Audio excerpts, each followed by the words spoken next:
Bonjour, je suis François Renaud, sexologue et psychothérapeute. Aujourd'hui, nous allons parler de êtes-vous un bon receveur sexuel? Le receveur sexuel. Donc souvent, on positionne les gens dans une relation sexuelle quand ils sont deux personnes. Je vais éviter d'aller dans les orgies, les triolismes et tout le reste. Donc parlons seulement quand on est avec deux personnes.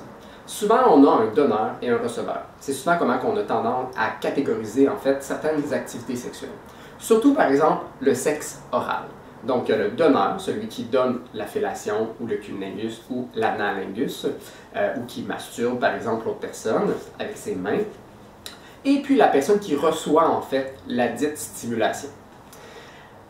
Étrangement, bien des gens, au contraire de ce qu'on pourrait penser, ont de la difficulté à recevoir, en fait, du sexe oral ou à recevoir une certaine forme de stimulation quand eux-mêmes ne sont pas dans une forme de comportement actif. Donc, quand on est passif dans la sexualité, les gens ont une certaine difficulté à recevoir. Donc, généralement, dans les premières minutes, c'est pas si grave que ça, c'est pas si pire que ça. Généralement, on tolère bien. L'autre nous stimule, on l'a peut-être un peu stimulé avant, on l'a embrassé, on l'a peut-être caressé, etc. Puis là, c'est à notre tour de se canter par en arrière et enjoyer, prendre plaisir à ce que l'autre va nous faire. Mais typiquement, il ne faut pas que ça dure trop longtemps. Donc, dans toute relation sexuelle, on a ce qu'on appelle un dialogue sexuel interne. Donc, c'est quoi ça, un dialogue sexuel interne? C'est en fait ce qu'on se dit dans notre tête, silencieusement. À quoi qu'on pense, qu'est-ce qu'on ressent, qu'est-ce qu'on s'imagine, ce qu'on fantasme, etc. Donc, typiquement, quand on est en train de recevoir une fellation, un cunnilingus, ou peu importe quelle autre stimulation, quand on est dans un rôle plus passif, on commence à réfléchir. Donc, on se demande, par exemple, à quoi l'autre pense. Est-ce que l'autre est en train de prendre plaisir à ce qu'il est en train de faire? Est-ce que je sens bon? Est-ce que mon pénis est assez long? Est-ce qu'il est trop gros, trop petit, trop mou? Est-ce que je lubrifie assez? Est-ce que je sens bon? Est-ce que je goûte bon?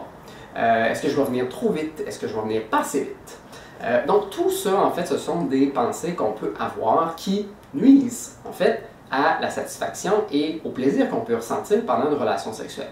Parfois, on a des pensées plus positives du genre « c'est vraiment bon.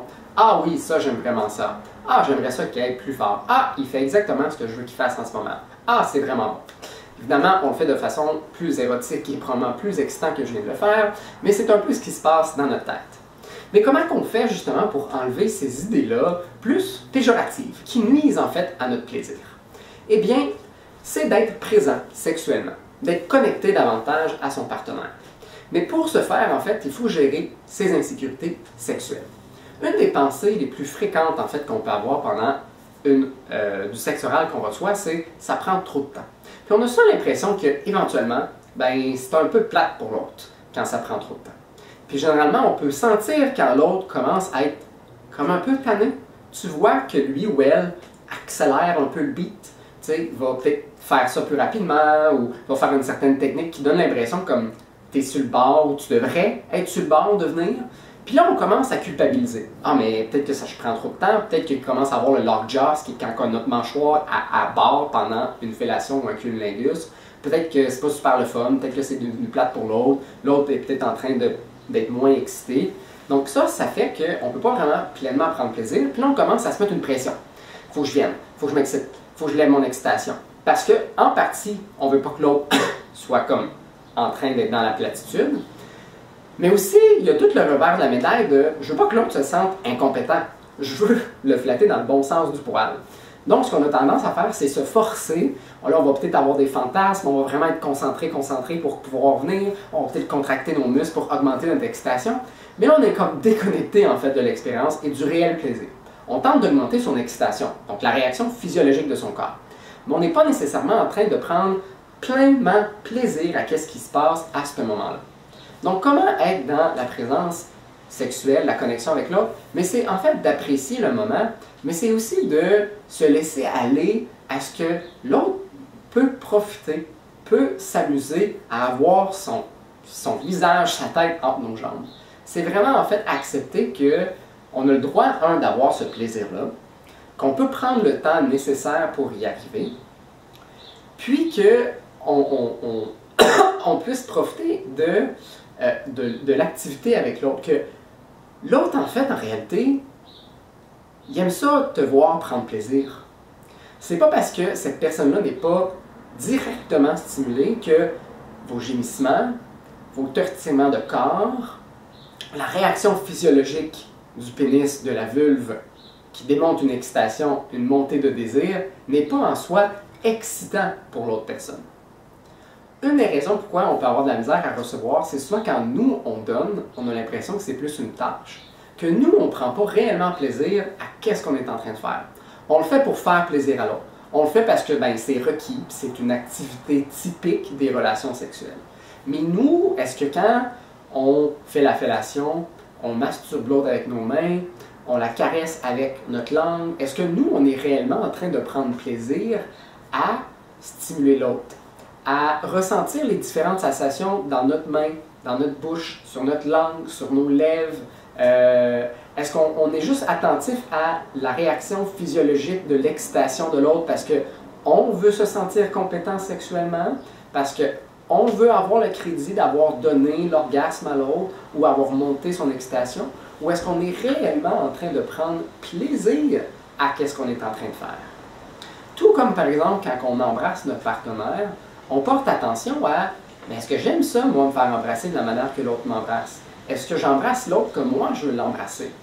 Est-ce que je prends le temps de ressentir les sensations sur mes lèvres, sur ma langue, l'excitation qui monte? Mais ça peut être la même chose quand on est en train d'offrir en fait du sexe oral, qu'on prend plaisir et que c'est pas parce que nous on n'est pas stimulé directement sur nos organes génitaux ou sur notre corps que ça peut pas nous exciter. Puis si justement ça ne nous excite pas, mais on peut se poser la question, mais pourquoi ça m'excite pas? Si je fais un brainstorming, moi, de qu'est-ce que je pense d'un pénis, qu'est-ce que je pense d'une vulve et d'un vagin, est-ce que j'ai typiquement des mots positifs, agréables, qui le décrit de façon positive, ou est-ce que je le décris de façon plus négative? Est-ce que j'ai comme un mélange des deux? Ou est-ce que, ouais, c'est correct un pénis, mais ça a l'air un peu moche. Ou, ouais, c'est le fun, une vulve, mais à regarder, c'est pas super beau. Donc, c'est de regarder justement c'est quoi notre relation avec les organes génitaux, surtout en ce qui concerne le sexe oral, mais aussi de regarder du sexe opposé, mais aussi avec son propre corps. Est-ce que nous, on trouve que nos organes génitaux peuvent être désirables, peuvent être érotiques, peuvent être excitants pour l'autre? Est-ce qu'on a déjà pris le temps de regarder en fait nos organes génitaux? Chez l'homme, c'est plutôt facile, c'est juste là, on n'a pas vraiment besoin de miroir, on va tous les jours, on le touche tout le temps, parce que soit on se masturbe, soit qu'on est aux toilettes, soit que ça nous pique, puis il faut se gratter. Tandis que les femmes, c'est plus souvent en bas, vous avez souvent moins accès au plan visuel de la chose. Devant un miroir debout, vous allez voir peut-être le pubis, peut-être un peu du début de la vulve, mais pas tant que ça. Donc ça peut être intéressant de se regarder par exemple avec un miroir, puis de voir, mais moi, qu'est-ce que je ressens à ce moment-là? Et de le faire dans un état où ce que le vagin, la vulve, n'est pas dans un état d'excitation, et dans un état d'excitation parce que je suis en train de me masturber par exemple. De voir les changements physiologiques qu'il peut avoir. Moi, quelle perception je peux avoir de ça? Pourquoi est-ce que j'ai une relation positive ou pourquoi j'ai une relation plutôt négative ou même neutre? J'ai beaucoup de clients ou de personnes en fait qui décrivent, qui ont comme une forme de neutralité en arrière de la perception qu'ils vont avoir de leurs organes génitaux. Puis souvent, je vous dirais que cette neutralité-là, sans être une règle générale et absolue, c'est souvent plus pour camoufler une certaine relation plus péjorative, une honte, une culpabilité, un certain dégoût peut-être même qu'on peut avoir envers nos organes génitaux. Donc on a comme des sentiments, des émotions plus neutres, justement pour pas trop rentrer dans ces émotions-là négatives par rapport à nous-mêmes.